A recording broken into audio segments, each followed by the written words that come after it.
runner-up will receive 500,000 pesos. First runner-up will receive 1 million pesos. And for the grand champion, 2 million pesos. Audition now! Send your 3-minute performance video to tagisananggaling@gmail.com. For inquiries, call Nikki at 0977-651-9504 or 8784-7450, local 1363. Shane at 0995-880-8004 or 8784-7450, local 1415. Don't forget to like and follow Tagisan ng Galing's Facebook fan page. And subscribe to Tagisan ng Galing's YouTube channel for more announcements. Tagisan ng Galing Part 2 is presented by Eagle Broadcasting Corporation and Net25.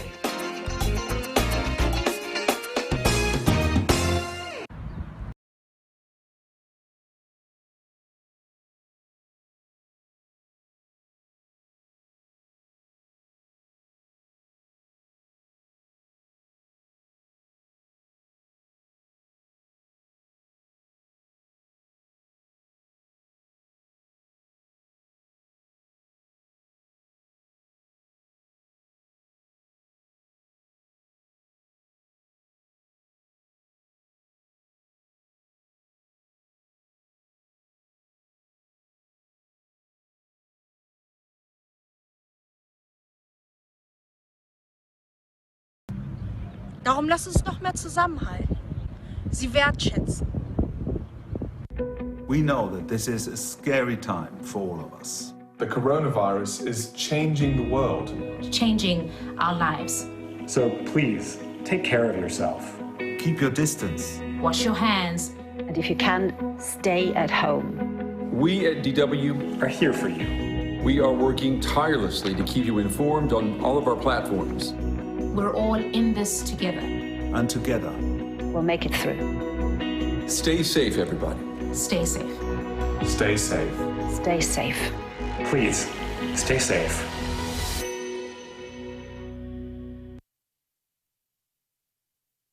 COVID-19 is an infectious disease caused by a new coronavirus introduced to humans for the first time.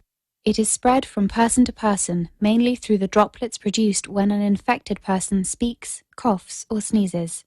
These droplets can land in the mouths or noses of people who are nearby. These droplets are too heavy to travel far in the air. They only travel approximately 1 meter and quickly settle on surfaces.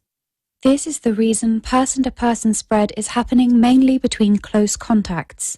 The exact time that the virus can survive on surfaces is not yet known. So it is wise to clean surfaces regularly, particularly in the vicinity of people infected with COVID-19. Hands touch many surfaces, which can be contaminated with the virus. You should therefore avoid touching your eyes, nose, or mouth, since contaminated hands can transfer the virus from the surface to yourself. When coughing or sneezing, cover your mouth and nose with the bend of your elbow or use a disposable tissue. If a tissue is used, discard it immediately into a closed bin. The most effective way to prevent the spread of the new coronavirus is to clean your hands frequently with an alcohol-based hand rub or soap and water. This will eliminate the virus if it is on your hands. Stay healthy and prevent the spread of COVID-19.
This program is brought to you by SMC Infrastructure, building a better world.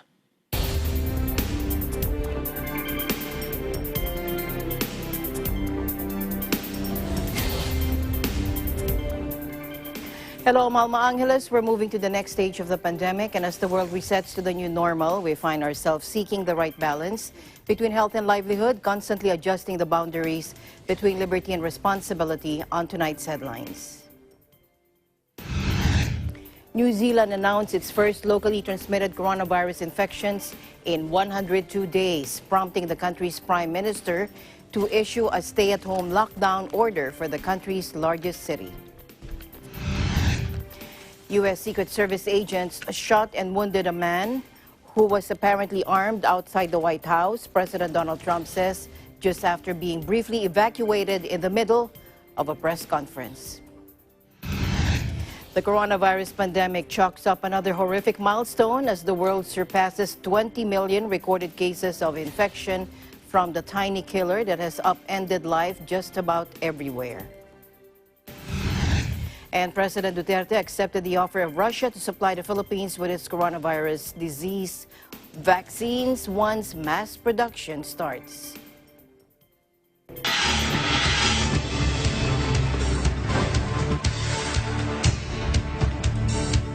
First, U.S. Secret Service agents shot and wounded a man who was apparently armed outside the White House on Monday.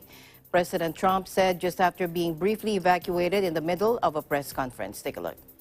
Should be, the way they're going, it looks like they're just about going to be topping records, hopefully soon. Excuse me?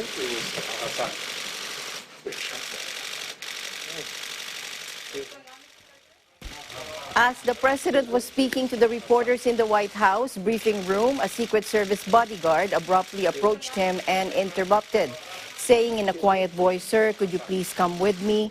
Trump and staff members left. Doors to the briefing room, still filled with journalists, were locked. Outside, black-clad Secret Service agents with automatic rifles was seen rushing across the lawn and took up positions behind trees. And according to Fox News, whose camera team was outside, 2 shots were heard. Minutes later, President Trump reappeared at the press conference and announced that someone had been shot by the Secret Service outside the White House grounds.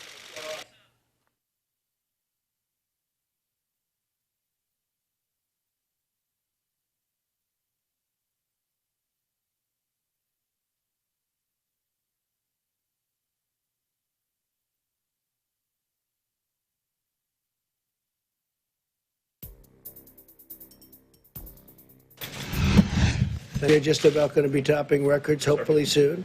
Excuse me?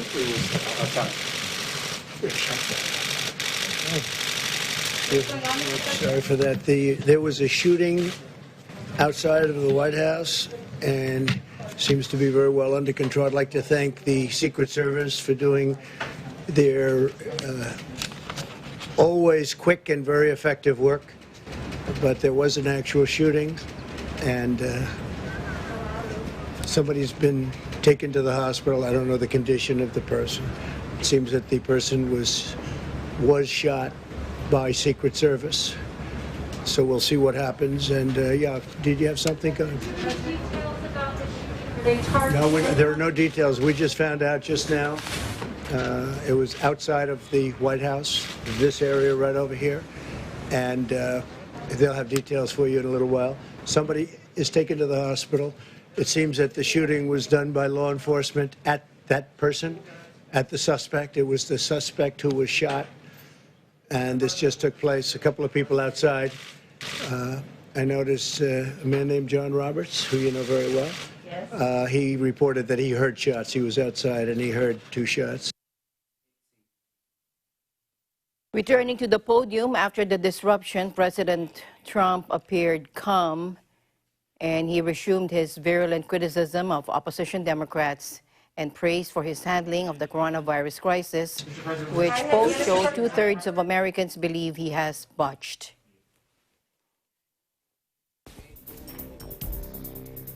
New Zealand announced its first locally transmitted coronavirus infections in 102 days on Tuesday, prompting the country's prime minister to issue a stay-at-home lockdown order for the country's largest city. Jacinda Ardern said 4 cases had been detected in a single family in Auckland from an unknown source. Take a look. Kia ora koutou katoa. Good evening, everyone. After 102 days, we have our first cases of COVID-19 outside of a managed isolation or quarantine facility in New Zealand. As disruptive as it is, a strong and rapid health response remains the best long-term economic response. In line with our precautionary approach, we will be asking Aucklanders to take swift action with us. As of 12 noon tomorrow, Wednesday, August 12th, we will be moving Auckland to level 3 restrictions for a period of 3 days until midnight on Friday. These 3 days will give us time to assess the situation, gather information, make sure we have widespread contact tracing so we can find out more about how this case arose and make decisions on how to respond to it once we have further information. Let me set out what that means for Aucklanders and the rest of New Zealand. We are asking people in Auckland to stay home to stop the spread. This means doing the simple things that you will already be familiar with to prevent picking up the virus or passing it on to others. First, act as if you have COVID and as if the people around you have COVID. At level 3, you're asked to stay at home in your bubble, other than for essential movements such as going to the supermarket or local recreation. If you are in Auckland, you must work from home unless you are an essential service worker. All schools and childcare facilities in Auckland are closed as of tomorrow morning, except for the children of essential service workers. And those who are involved will remember that at level 3 we allow you to access schools and early childhood for a level 3 for essential service workers only. All public facilities, bars, restaurants and businesses must close by midday tomorrow. Gatherings of more than 10 people in Auckland again will be restricted and are restricted again for funerals, tangihanga and wedding services only. In the rest of the country, gatherings, of course, though, I'll outline in further detail momentarily. Travelling into Auckland is prohibited unless you normally reside there and are travelling home. If you are currently in Auckland but do not normally reside there, you also can leave to go home. But we are asking you to be very conscious of your health. So as the PM has said, we actually have 4 confirmed cases of COVID-19 in one family acquired from an unknown source. The first case to present was a person in their 50s who lives in South Auckland. That person was swabbed yesterday when they presented to their general practitioner with symptoms. That test was processed twice and returned positive, and a second swab today also returned a positive result. Importantly, the person has no history of overseas travel, and as per our usual protocol, we worked very closely with Auckland Regional Public Health to interview the person. We've sprung into action, and in fact all those family members residing in the same household, there were another 6, were all tested, and 3 of the 6 have returned positive. New Zealand reported just 22 deaths in a population of 22 million and had not recorded community transmission since May 1. As a result, New Zealanders had been enjoying a near-normal lifestyle with no social distancing and spectators allowed at sports and cultural events. But health authorities had repeatedly warned people not to be complacent and said a second wave of infections was inevitable. Auckland will be locked down for at least 3 days from Wednesday, and some social distancing restrictions will be reintroduced in the rest of the country. Now, with that, people are rushing to the supermarket in Wellington after New Zealand announced its first locally transmitted coronavirus infections more than 100 days and issued a stay-at-home lockdown for Auckland. Take a look. Until Tuesday, the World Health Organization had hailed New Zealand as an example to others for having successfully eliminated community transmission. It has reported just 22 deaths in a population of 5 million and had previously held off community transmission since May 1. Kiwis had enjoyed a near-normal lifestyle with no social distancing. Spectators were already allowed at sports and cultural events, although borders were strictly controlled.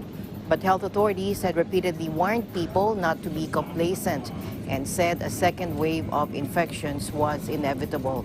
Auckland will be locked down for at least 3 days from Wednesday, and some social distancing restrictions will be reintroduced in the rest of the country. Health Director General Ashley Bloomfield earlier said he was confident the measures would again contain the spread of a tricky disease that had thwarted authorities elsewhere.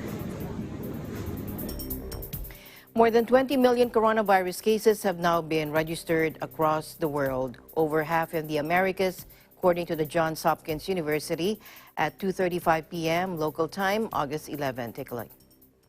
At least 20,092,855 cases and 736,254 deaths have now been reported. More than 4 out of 10 coronavirus cases have been in the U.S. and Brazil, the two most affected countries in the world, while the U.S. has logged 5,094,565 cases and 163,465 deaths. Brazil has recorded 3,057,470 infections and 101,752 deaths. India has 2,268,675 cases with 45,257 deaths. The pace of the pandemic appears to be stabilizing across the world, with an additional 1 million cases detected roughly every 4 days since mid-July. It took 94 days for 1 million infections to be registered after the announcement of the first official case in China. 86 days later, on June 28, the 10 million barrier was broken. The number of known infections has since doubled in a month and a half. President Vladimir Putin said Tuesday that Russia had become the first country to approve a vaccine offering sustainable immunity against the coronavirus, and that one of his daughters has been inoculated. This morning, he said, for the first time in the world, a vaccine against the new coronavirus was registered in Russia. He said during a televised video conference call with government ministers, he said, "I know that it is quite effective, that it gives sustainable immunity." Now, he also said one of his daughters had been inoculated with a vaccine developed by the Gamaleya Research Institute in coordination with the Russian Defense Ministry. Russia is the first country to register a COVID-19 vaccine. As countries worldwide race to produce the first vaccine, health experts warn that speed and national pride could compromise safety. Scientists in Russia and abroad have questioned Moscow's decision to register the vaccine before Phase 3 trials that normally last for months and involve thousands of people. But President Putin emphasized that the vaccine underwent the necessary trials and that vaccination will be voluntary. Tatiana Golikova, a deputy prime minister in charge of health issues, said officials hope that vaccinations of medical staff could begin soon. And here's President Vladimir Putin. Take a look. Насколько мне известно, сегодня утром впервые в мире зарегистрирована вакцина против новой коронавирусной инфекции. И она работает более точно, формирует стойкий антительный и клеточный иммунитет. Я это тоже хорошо очень знаю, поскольку одна из моих дочерей сделала себе такую прививку. Думаю, что в этом смысле она поучаствовала в эксперименте. После первого укола, после первой прививки температура была у нее 38, на следующий день 37 с небольшим, и все. После второго укола, второй прививки тоже температура немного поднялась, ну и все, сошло потом на нет. Чувствует себя хорошо, и главное, конечно, чтобы в будущем мы смогли обеспечить безусловную безопасность применения этой вакцины и ее эффективность. Надеюсь, что так и будет. The vaccine developed by Russia is a so-called viral vector vaccine, meaning it employs another virus to carry the DNA encoding of the needed immune response into cells. Gamaleya's vaccine is based on the adenovirus, a similar technology to the coronavirus vaccine prototype developed by China's CanSino. The state-run Gamaleya Institute came under fire after researchers and its director injected themselves with the prototype several months ago, with specialists criticizing the move as an unorthodox and rushed way of starting human trials. Moscow has dismissed allegations from Britain, the United States, and Canada that a hacking group linked to Russian intelligence services tried to steal information about a coronavirus vaccine from the labs in the West. With more than 897,000 confirmed infections, Russia's coronavirus caseload is currently fourth in the world after the U.S., Brazil, and India. Meanwhile, President Duterte on Monday accepted the offer of Russia to supply the Philippines with its coronavirus vaccines once mass production starts. In a public address in Davao City, the president said he's very happy by the news that Russia would provide vaccines free of charge. Take a look. Maligaya ako kasi ang Russia, kaibigan natin ito. Hindi tayo, wala tayong away sa Russia. Kaibigan natin. Ang ano nila is magbigay sila ng bakuna. Wala naman silang sinasabi, bayaran mo. Ito, tingin ko kay President Putin, tulong niya sa atin libre. Kaya ngayon, tinatanggap natin at kung ano ang supply, mag-usap pa kami kung ilan ang supply at kailangan natin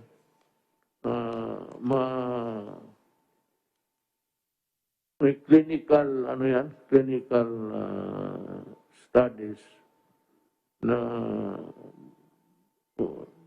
mag-injection muna tayo ng ilan tapos tignan natin ang resulta. Ang ano niyan is you will be given the vaccine and ang reaksyon ng katawan mo kung tatanggapin ba o hindi. Yan ang ano niyan. So, there will be volunteers. Ako, pagdating ng bakuna, in public, para walang chat-chat yan, in public, magpa-injection ako. Ako yung maunang ma-experimentuhan. Okay para sa akin. That's my... Sabihin ko rin kay President Putin na tiwalang malaki ang tiwala ko sa your studies in combating COVID. And I believe that the vaccine that you have produced is really good for humanity.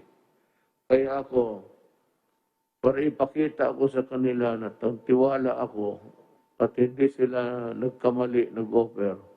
Ako, pagdating, yung doktor nila o doktor natin, ako ang unang magpabakuna. Tignan natin kung pwede ba. Kung pwede sa akin, pwede sa lahat. Russian Ambassador Igor Kovayev on Friday said the country has developed an effective and safe vaccine created by Gamaleya National Research Center of Epidemiology and Microbiology. The Department of Foreign Affairs earlier conveyed its appreciation for Russia's willingness to assist the Philippines, as well as its offer to supply the vaccine developed by Gamaleya. The offer has been referred to relevant agencies for proper assessment and evaluation. The President also asked Health Secretary Francisco Duque III to coordinate with the Russian government for the possible transfer of the technology for COVID-19 vaccine to the Philippines. During one of his state visits to Russia, President Duterte said Russian President Vladimir Putin told him that if he had any medical-related concerns, he is free to approach the Russian government. President Duterte visited Russia twice in 2017 and 2019. In Hawaii, dozens of Honolulu County employees have been exposed to COVID-19, prompting others to work from home for a month. Meanwhile, police are stepping up enforcement in preventing large gatherings. Alfred Asenas has more. Now, just 2 days after serving as a bustling voting assistance center in downtown Honolulu last Saturday's primary election, the Honolulu Hale, which houses the mayor's office and the city council, has been ordered closed to the public effective immediately after at least 10 employees who work there have been tested positive for the coronavirus. In an announcement by Mayor Kirk Caldwell on Monday, all government workers have been ordered to work from home through September 6. Offices are currently being sanitized while employees are undergoing testing. Since making that announcement, the mayor himself has gone into quarantine, but later that evening he announced on Twitter that the results from his test came back negative.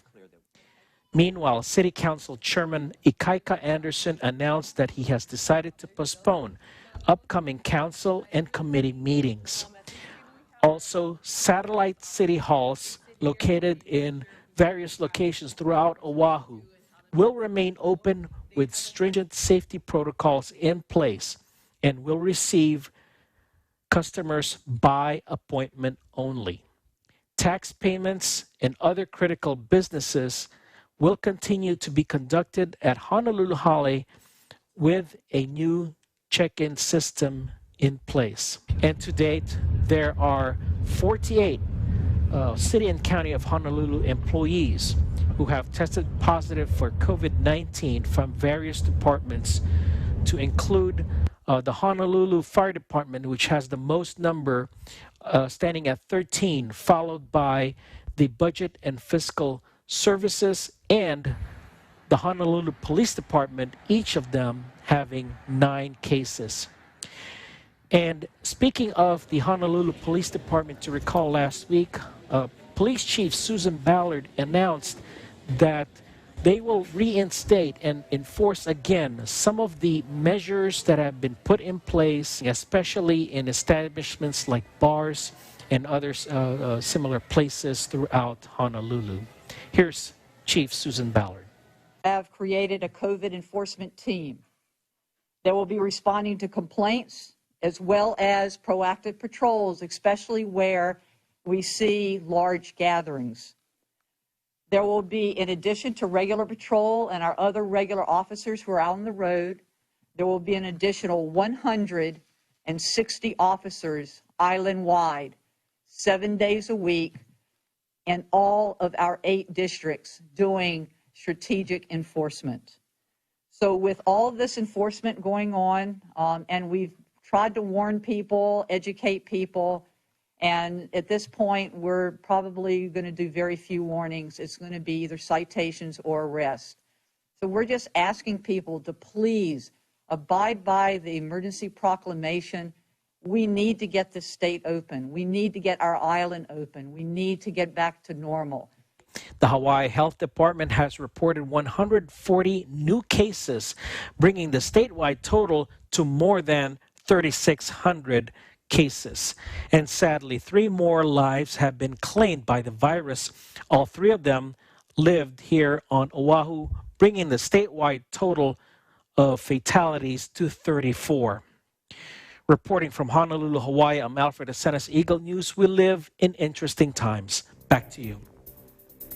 Thank you, Alfred. Meanwhile, in Switzerland, a heat wave is sweeping across parts of the country amidst a pandemic. Joining us live from Switzerland is Christine Benedicto. Hello, Christine. Hello, Alma. Thank you for having me. Thank you for joining us today. Yes, go ahead. So currently, a heat wave strategy is in place in the city of Geneva, Switzerland, for senior citizens and the homeless, as the canton, as well as other regions like Basel and Ticino, have been facing very high temperatures in the past few days. The heat comes, as you know, with dangers such as dehydration, but nowadays it also puts to test the observance of health measures put in place by the government to contain the spread of COVID-19. Now, the advantage of Switzerland is the abundant presence of lakes, rivers, mountains, and parks. So there are many places people can go to beat the heat. In cities like Geneva, for example, going for a stroll by the lake, swimming or paddle boarding, for example, is really very entertaining and refreshing. There are also many parks all around the city, so those are also a nice alternative. And also, there are rivers that cross the city, just like in Bern and in Basel, and these rivers have become the playground of mainly young people who jump into the waters and let the current carry them on their devices. But this is actually an activity that the police has once again warned about because of the many risks it comes with, because of rivers' varying current, uneven depths, and the unknown obstacles along the way. Now, with the heat, it's even much easier to get distracted. So the authorities continue to call on the population's attention to, yes, enjoy the country's rich nature, but to also continue to be careful, especially now due to the pandemic, because the virus continues its course. Actually, ever since the flattening of the curve end May to early June, there has been a clear increase of cases in the recent weeks and days. And the current COVID-19 status is that the country has close to 37,000 confirmed cases.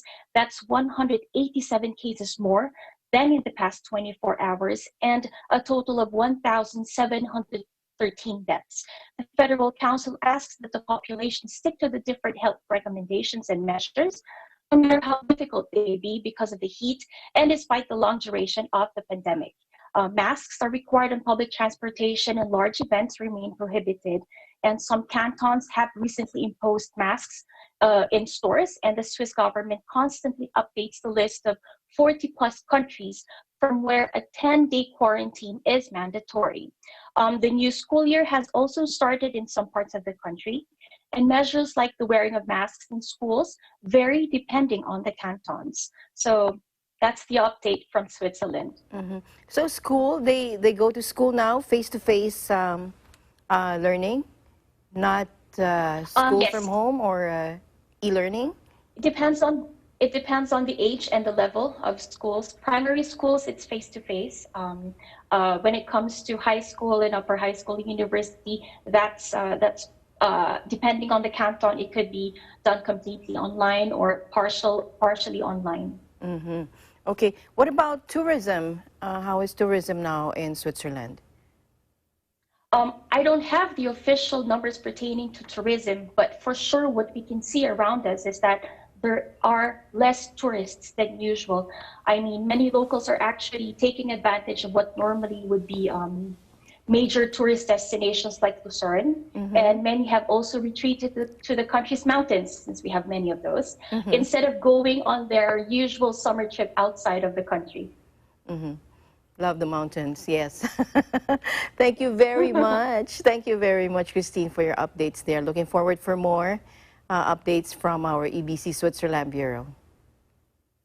Thank you for having me. From Geneva, Switzerland, EBC Bureau, I'm Christine Benedicto. We live in interesting times. To Indonesia now, where it launched human trials of a Chinese-made coronavirus vaccine with some 1,600 volunteers slated to take part in the 6-month study.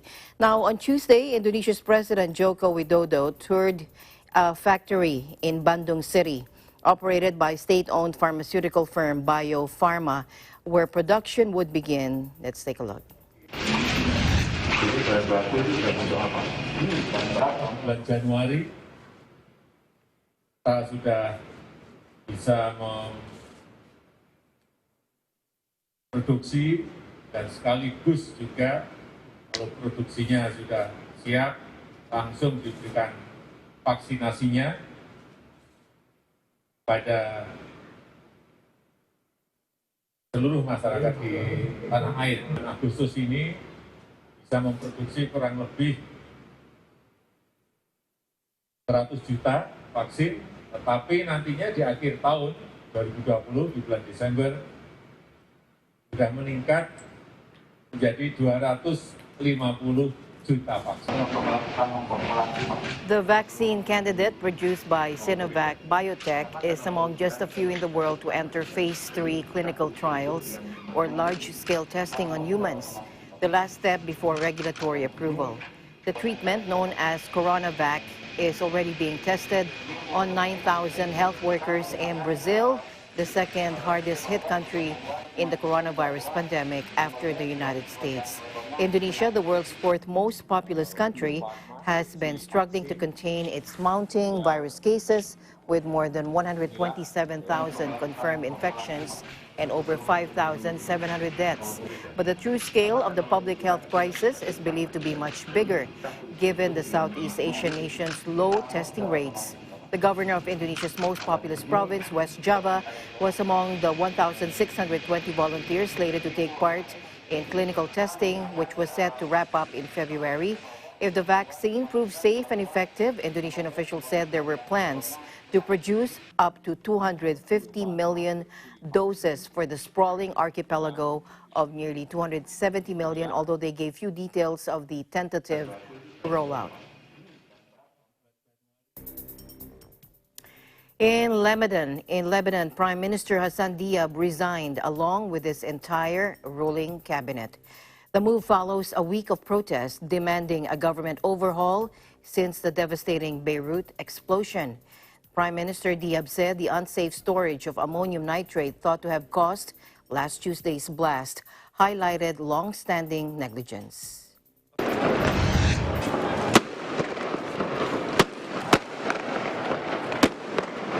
أعلن اليوم استقالة هذه الحكومة. الله يحمي لبنان. الله يحمي لبنان. الله يحمي لبنان. عشتم وعاش لبنان. Meanwhile, riot police again clashed with anti-government demonstrators. The protesters continue to denounce the government's mishandling of the explosion that killed at least 160 people and injured thousands more. Meanwhile, a political crisis is also flaring up in Belarus after a disputed election that handed a sixth term to strongman Alexander Lukashenko. Thousands took to the streets of the capital Minsk Monday night, saying Lukashenko had stolen the election from his surprise challenger, political novice Svetlana Tikhanovskaya. A man died when an explosive device went off in his hand Monday night, according to police, confirming the first casualty of the post-election protests. The main challenger in Belarus' disputed presidential election, Svetlana, who has claimed victory in Sunday's poll and called for Lukashenko to step down, arrived in Lithuania and is safe, according to Foreign Minister Linas Linkevičius.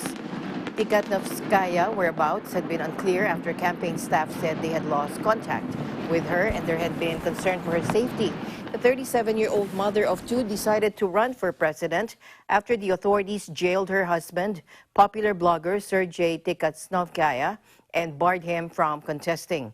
Her surfacing in Lithuania came after thousands took to the streets of the capital Minsk for a second night to contest claims by authorities that longtime ruler Lukashenko had secured a sixth term with 80% of the vote.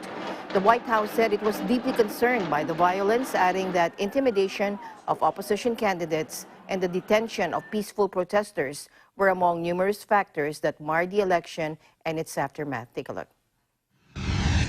So we are looking at that, and we're deeply concerned by the Belarus presidential election. Severe restrictions on ballot access for candidates, prohibition of local independent observers at polling stations, intimidation of opposition candidates, and the detention of peaceful protesters and journalists have marred the process, and we urge the Belarusian government to respect the right of to peaceably assemble and to refrain from use of force. European governments also questioned the results, with Germany voicing strong doubts about the conduct of the vote, France urging restraint, and Poland calling for an emergency EU summit.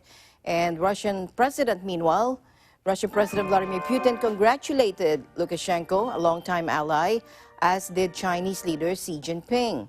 Mr. Lukashenko was defiant on Monday, vowing he would not allow Belarus to be torn apart and suggesting protesters were foreign pawns. Хотелось, как я говорил, разжечь пожар в центре Минска, хватать головешки и разбрасывать по всему Минску. Конечно, это у них не получилось. Мы видим кукловодов. Вот Одна из линий этих кукловодов – Чехия. Сегодня уже с Чехии управляют нашим объединенным штабом, где, простите меня, сидят эти овечки, ничего не понимая, что от них хотят. Они ничего не понимают. Они продолжают наседать, они продолжают от них требовать, выводите людей на улицу. Meanwhile, 104 OFWs in Papua New Guinea were repatriated to the Philippines. Bringing us that report is Echo Hortaleza Quinola. We are right now at the Jacksons International Airport, Port Moresby, to witness the second repatriation flight of our OFW kababayans. They will soon be off to our country, the Philippines. In an early morning flight, PR-216, bound to Manila, our kababayans who were eager to go back home can now be together with their loved ones. Through the help of the Filipino Association of Papua New Guinea Officers and Organizers, or the so-called FAPNANG, together with the Philippine Embassy, 104 overseas Filipino workers were successfully repatriated. Their wish is finally granted, and they are also thankful to the Papua New Guinea government for allowing them to fly back home.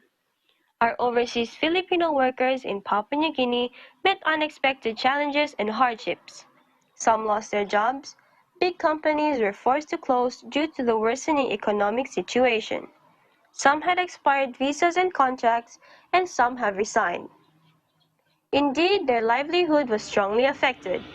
Moreover, the FAPNANG officers and organizers also urged our kababayans who are holding tickets dated July 26, PR-215 Manila POM, which was cancelled before, to revalidate their tickets and wait for further notice of their flights.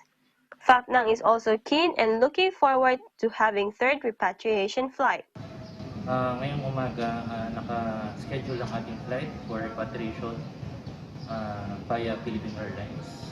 Ito po ay naprobahan ng ating controller dito sa PNG at sa pakikipagtulungan ng ating Philippine Embassy. At ngayon po ay meron tayong 104 na passengers na uuwi na pinagsilbihan natin para sila ay makauwi sa Pilipinas.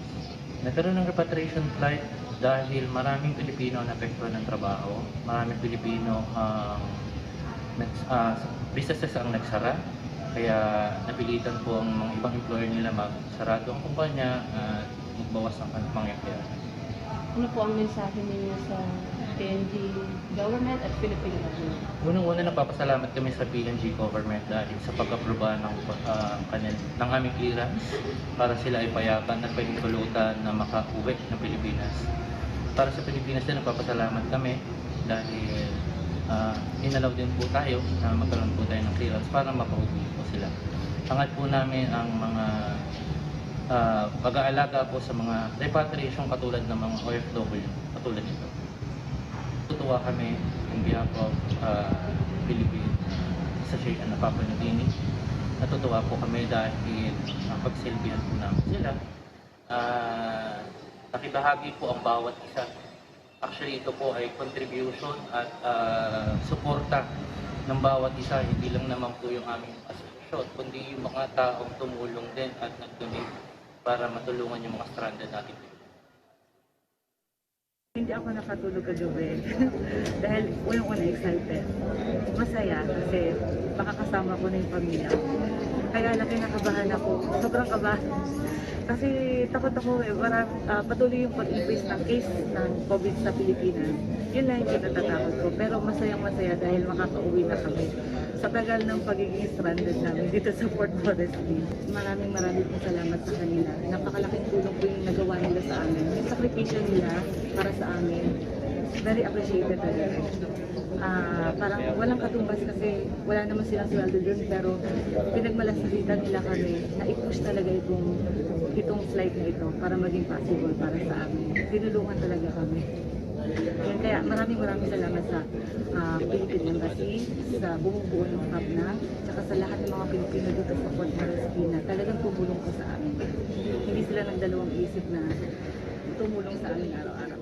In times like this, there are remarkable characters of the Filipinos. We can truly say that Filipinos are kind, caring, and loving. Reporting from Port Moresby, Papua New Guinea, this is Echo Hortaleza Quinola. We live in interesting times. Thank you, Echo. Eagle News will be right back.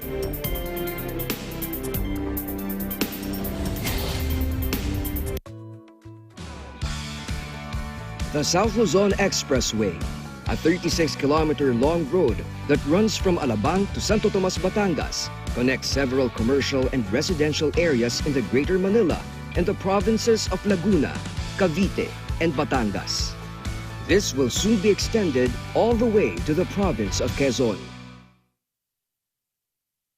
Mula noon hanggang ngayon, gabay natin ang MTRCB ratings sa matalino at responsableng panonood.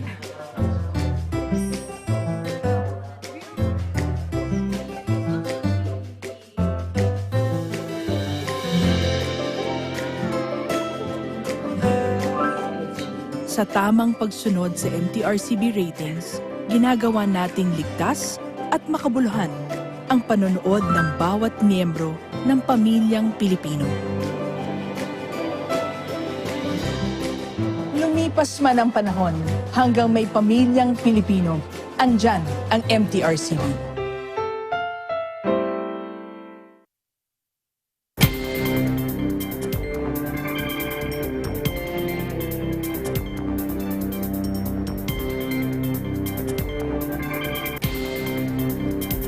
Hong Kongers rushed to buy copies of pro-democracy newspaper Apple Daily in a show of support for its owner, who was arrested a day earlier as police rounded up critics of China. Take a look.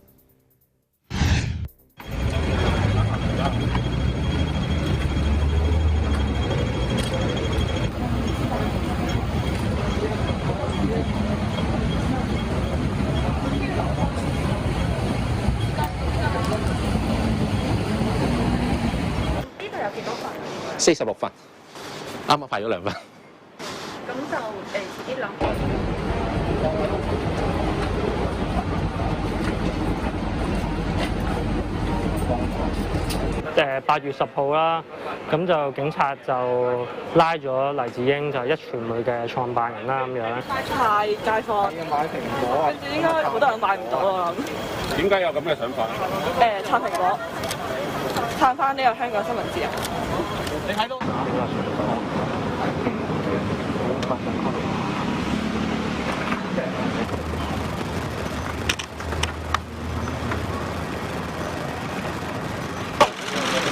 咁啊，啱啱周庭咧就做出呢個寓所啦，就雙手綁好啊！唔好動，行家，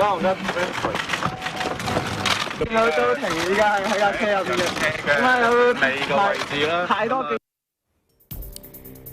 U.S. Health Minister Alex Azar, the most senior cabinet minister to visit Taiwan since 1979, in a speech to public health students and teachers at National Taiwan University, lambasted the Chinese government for its lack of transparency during the initial coronavirus outbreak. Take a look.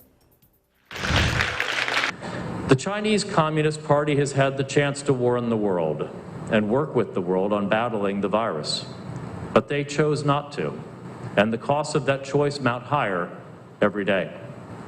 As the virus emerged, the People's Republic of China did not live up to the binding obligations it had under the international health regulations, betraying the cooperative spirit we need for global health. The world has now experienced two serious viruses that have emerged from China in the past 2 decades, SARS and COVID-19. The issue is not which country is the source. The issue is how that country responds. There is very little about diplomacy that is simple. But when it comes to health, the expectations of the world community are quite common sense. You can't get anywhere without transparency. Mr. Azar's renewed criticism of China's handling of the pandemic is likely to further stoke already fiery tensions between the U.S. and China, where the disease first appeared late last year. The two powers are clashing over a wide range of trade, military, and security issues, as well as the pandemic. Mr. Azar's 3-day trip is billed as the highest-level visit from the U.S. since it switched diplomatic recognition from the island to China in 1979. Now, earlier, he also held a rare meeting with Taiwan's Foreign Minister Joseph Wu, who said Taiwan lives under the constant threat of having its freedoms taken away by China. Take a look. I would life has become increasingly difficult as China continues to pressure Taiwan into accepting its political conditions that will turn Taiwan into the next Hong Kong. However, we are fortunate to have good friends like the U.S. and its enthusiastic members like Secretary Azar, who was always there supporting each and every fight of Taiwan for international space. International organizations should not be places to play politics, especially on healthcare. They must be venues for constructive, open dialogue and cooperation. That spirit of openness is what has guided Taiwan's response to the pandemic, and the United States is proud to recognize that achievement. Director Christensen, distinguished members of the delegation, friends from media.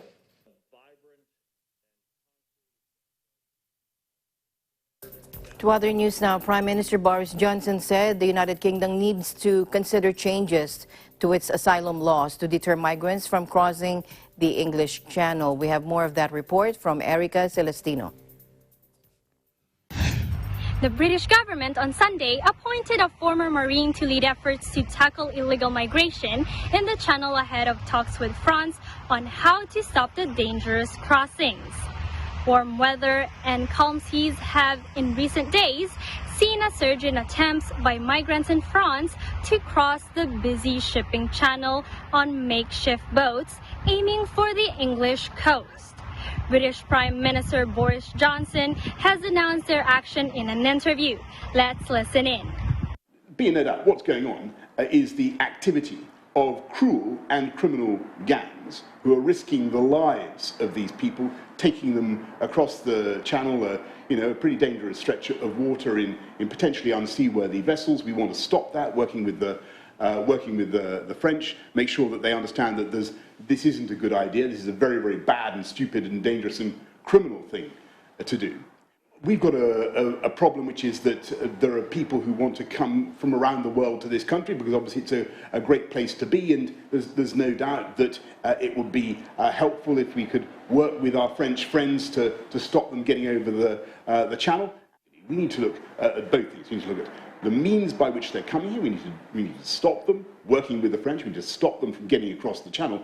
But number two, we need to look at the legal framework that we have, all the panoply of laws that an illegal immigrant has at his or her disposal that allow them to stay here, and we need to look at what we can do to change that. With photographs of the new arrivals splashed across British newspapers each day, Home Secretary Priti Patel has become increasingly vocal in demanding action, even mooting bringing in the Royal Navy. On Sunday, she appointed former Royal Marine Dan O'Mahony, a maritime security expert, to take on a new role as the government's clandestine channel threat commander. We are working to make this route unviable and arresting the criminals, facilitating these crossings and making sure they are brought to justice. Dan's appointment is vital to cutting this route by bringing together all operational partners in the UK and in France. Patel visited the French port of Calais last month to agree a new joint police unit to share intelligence on trafficking networks, and her immigration minister, Chris Philp, is due in Paris for further talks on Tuesday.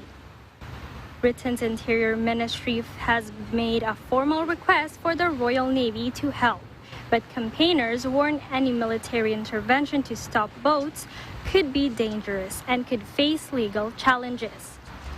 The Sunday Telegraph newspaper reported that officials were planning for naval and border force vessels to pick up the migrants and take them directly back to northern France. However, the deal will require French involvement, and the newspaper said Paris was asking for £30 million, equivalent to $39 million and 33 million euros from London to help fund patrols. The French government declined to comment on the potential payment, but confirmed it was in the final stages of drawing up a joint plan with Britain. It noted that patrol boats are making daily interventions, although Interior Minister Gerald Darmanin told Patel last month that more resources were needed. Since January 1, the French authorities have intercepted at least 810 migrants trying to cross the channel to England, according to official figures tabulated by AFP. The French Interior Ministry said that between January and July 2020, authorities had stopped 5 times as many crossings as in the same period last year, and 10 times as many in July alone. However, analysis from Britain's PA news agency shows more than 4,100 people this year have successfully made the journey to England, with 151 arriving on Saturday. From Banstead, United Kingdom, I am Erica Celestino. We live in interesting times.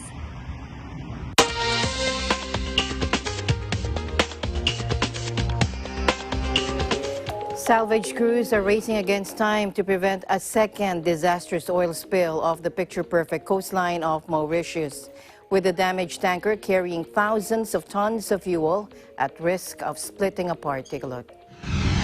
The bulk carrier, MV Wakashio, ran aground on July 25 with 4,000 tons of fuel aboard and began seeping oil last week, staining coral reefs, mangrove forests, and tranquil lagoons in an unprecedented environmental catastrophe for the archipelago nation.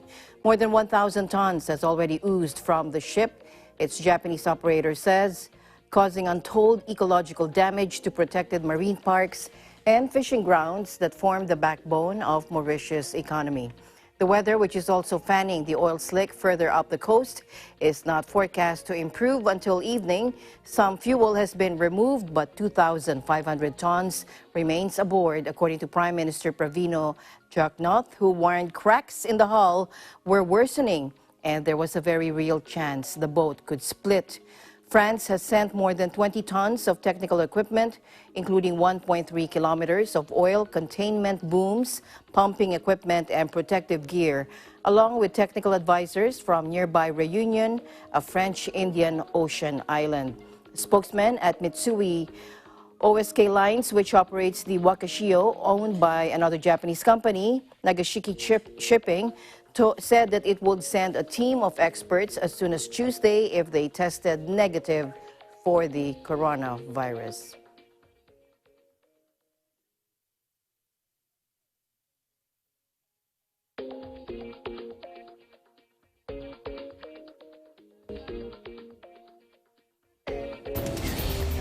And before we close, we leave you with a word of hope. At the end of the day, there remains so much more to be grateful for. See you again tomorrow evening. Good night.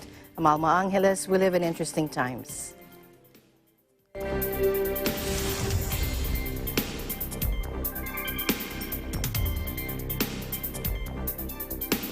This program was brought to you by SMC Infrastructure, building a better world.